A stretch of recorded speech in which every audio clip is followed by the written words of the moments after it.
ओए कैसे हो तुम सारे के सारे और स्वागत है तुम लोगों का मेरे इस नए वीडियो में। तो हाँ, अब से मैं तुम्हें इसी तरह के चिबी फॉर्म में दिखाऊंगा, क्योंकि देखो मैं फेस वाली वीडियोस तो बनाता नहीं हूँ, फेस कैम वाली, तो इसलिए मैं तुम्हें इस तरह से दिखाऊंगा जिससे कि वीडियो थोड़ी इंटरेस्टिंग लगे कि हाँ भाई कोई सही में बोल रहा है, क्योंकि मुझे भी बहुत बोरिंग लगती है मेरी वीडियोस बिना मेरे चेहरे के। तो बिना किसी देरी के शुरू करते हैं भाई, क्योंकि मेरा सर बहुत दर्द कर रहा है। चैप्टर की शुरुआत बहुत ही रंगीन तरीके से होती है, जहाँ पे सोया की सोच खत्म हो रही है वहीं से चैप्टर की शुरुआत। और चैप्टर का नाम है डैड्स फेस, और हमें पता है यहाँ पे ये नहा रही है, बट किसके साथ नहा रही है? और ये नहाना चल रहा है नीसी मिया के साथ। क्या बात है सोया की, जहाँ पे सोच एंड के चैप्टर में खत्म हो रही थी वहीं से चैप्टर की शुरुआत। सल्यूट है भाई। मैं कल उस बेवकूफ सोया से मिली थी और मैंने उसे कहा कि मैं तुम्हारी गर्लफ्रेंड हूँ। अब ये सुन के नीसी मिया तो शौक भाई, उसके हाथों में जो मछली उसका तो पानी ही निकल जाता है। ओ फक, ये क्या बोल दिया। और तुम्हें पता है वो बेवकूफ अपनी क्लास की सारी लड़कियों के साथ मजे करता रहता है। वो पूरा का पूरा प्ले बॉय है। यहाँ तक कि मैंने तो सुना जो उसकी गर्लफ्रेंड है ना, उसका भी एक्स है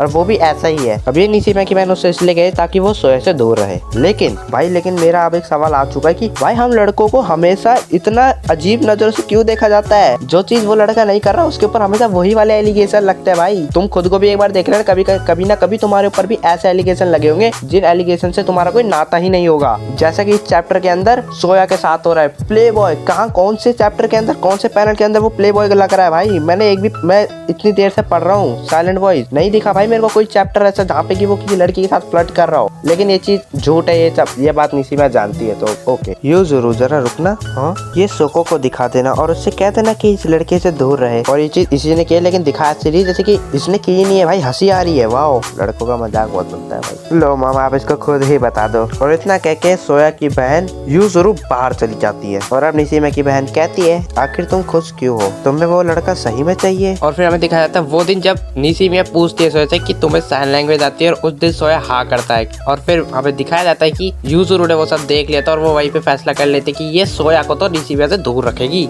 और फिर हमें एक फ्लैशबैक दिखाया जाता है जहाँ पे कि कुछ लड़के एक लड़की को परेशान कर रहे होते हैं, और वो लड़की निसीमा ही होती है, लेकिन एक लड़की उसे आके बचा लेती है जो कि यूजुरू होती है। और फिर कुछ समय बाद का सीन दिखाया जाता है जहाँ पे कि यूजुरू खड़ी है ब्रिज के ऊपर, और वो दोनों यहाँ पे ढूंढ रहे हैं निसीमिया के हेयर एड्स जो कि सोया ने बहुत बार सीरीज के अंदर तोड़े हैं। और फिर यूजुरू सोचने लगती है कि हाँ ये सही है, वो लोग तुम्हें अकेला छोड़ देगा अगर तुम ऐसे दिखाओ जैसे कि तुम पागल हो। क्या ये सही भी है? क्या तुम इससे खुश हो, या फिर तुम्हें गुस्सा करना मुश्किल लगता है? गुस्सा करना जरूरी है, लेकिन क्या तुम्हारे लिए मुश्किल है? तुम जब ऐसा चेहरा बनाती है तो मुझे बहुत डर लगता है। और इन सभी बातों को सोचते हुए यूजुरू से हम समझ सकते हैं कि वो शुरू से लेकर निसीमा के लिए कितनी प्रोटेक्टिव रही है। भले उसको निसीमा के चेहरे पे खुशी दिखती थी, लेकिन वो जानती थी कि निसीमा अंदर से कितना गुस्सा होती है। ऐसा नहीं निसीमा किसी को कुछ बोल नहीं सकती, वो बोलना चाहती लेकिन वो बोल नहीं पाती, क्योंकि होता है ऐसा बहुत सी बार जब हमें लोग परेशान करते हैं हम कुछ नहीं बोल पाते। मैं भी ऐसा ही हूँ, मेरे को कोई कुछ भी बोल जाता है लेकिन मैं कुछ कर नहीं पाता।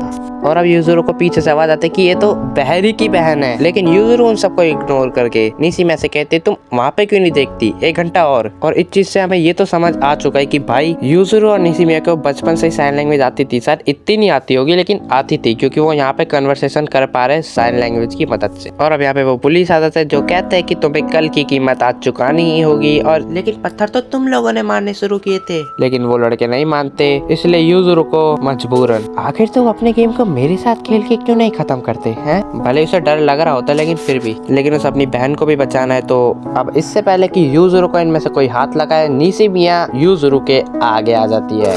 और अब निसीमिया खुशी खुशी उन पत्थरों की मार खा रही होती है अपनी बहन को बचाने के लिए। यूजुरू भी कहती है क्या तुम्हें गुस्सा करना नहीं आता है? वो वहाँ से हिली ही नहीं, क्योंकि उसको पत्थर ही पत्थर मारे जा रहे थे वो लोग। और इस दिन के कुछ दिन बाद निसीमिया बहुत थकी थकी घर आती है, और फिर वो बताती है कि उसकी स्कूल में एक लड़के से लड़ाई हो गई थी जो सोया था। और अगर तुमने नोटिस किया कि इसमें निसीमिया के बाल बड़े हैं लेकिन नीचे वाले पैनल में छोटे हैं, तो मैं बताता हूँ ऐसा क्यों है। क्योंकि इस दिन के बाद जिस दिन निसीमिया के पत्थर मारे गए थे, निसीमिया सोया पहली बार मिले थे। या अगर तुम यूजुरू के बाल देखोगे तो वो लड़कों की तरह कटे हुए हैं, क्योंकि तुम्हें आई बटन पे आ रहा होगा चैप्टर 1.5 जिसके अंदर हमें पता चलता है कि निसीमिया के बाल असल में लड़कों जैसे कटाना चाहती थी उसकी माँ, जैसे यूजुरू के कटाए, लेकिन वो गई थी सोया के मॉम के सालोन में। और सोया की मॉम ने नीसिमा के बाल शॉर्ट काट दिए, जिससे कि उसकी मॉम बहुत गुस्सा होगी। तुम आई बटन पे आ रहा था, वहाँ पे तुम जाके देख सकते हो, ठीक है। एंड उसी वक्त नीसिमा और सोया पहली बार मिले थे। तो हाँ, नीसिमा ने भी बहुत सफरिंग देखी है। उसके पहले स्कूल में उसको बुली करते थे। उसके दिन के बाद उसकी मॉम उसके लड़के को बाल कटाना चाहती थी ताकि वो स्ट्रांग दिखे। वो अपनी बच्ची को स्ट्रांग बनाना चाहती थी, इसलिए वो अपनी बच्ची के बाल लड़कों की तरह कटाना चाहती थी। लेकिन नीसिमा की मॉम ने उसके बाल शॉर्ट काट दिए। एंड उसके कुछ दिन के बाद, उसके बाल कटने के कुछ दिन बाद वो सोया के स्कूल में एडमिशन ली थी, जबकि उसकी मॉम उसका विकलांग बच्चों के स्कूल में एडमिशन कराना चाहती थी। पता नहीं उसकी मॉम ने ऐसा क्यों किया, बट उनकी मर्जी। और फिर उसके कुछ दिन बाद सोया से उसकी लड़ाई हो जाती है, जिसके बाद वो उस स्कूल से भी ट्रांसफर ले लेती है। और अब इससे एक चीज तो साफ हो चुकी है कि जो भी लोग ये सोचते थे कि नीसिमा और सोया सबसे पहले वो स्कूल में मिले थे, वो स्कूल में नहीं, सोया के मॉम के सैलून में मिले थे। और फिर उस दिन के बाद यूजुरू देखने लगती कि वो लड़का था कौन, और उसे पता भी चल जाता है कि ये लड़का था सोया इशिरा, जिसने मेरी बहन के साथ इतना बुरा बर्ताव किया। क्योंकि उसकी बहन तो कभी गुस्सा होती है, लेकिन उस दिन वो गुस्सा हो गई थी और ये बात उसे अच्छी भी नहीं लगी थी यूजुरू को। लेकिन यहाँ पे सोया पता है क्या सोचते हुए जा रहा था कि उसने कितनी गलती करी है, उसने कितना मिसबिहेव किया है नीसिमा के साथ। क्योंकि तब की बात है जब नीसिमा स्कूल छोड़ के चली गई थी। और उसके बाद हमें पता है कि सोया का क्या माइंड सेट हो गया था नीसिमा को लेके, कि उसने कितना गलत किया था नीसिमा के साथ। लेकिन छोड़ो इन सभी चीजों के बाद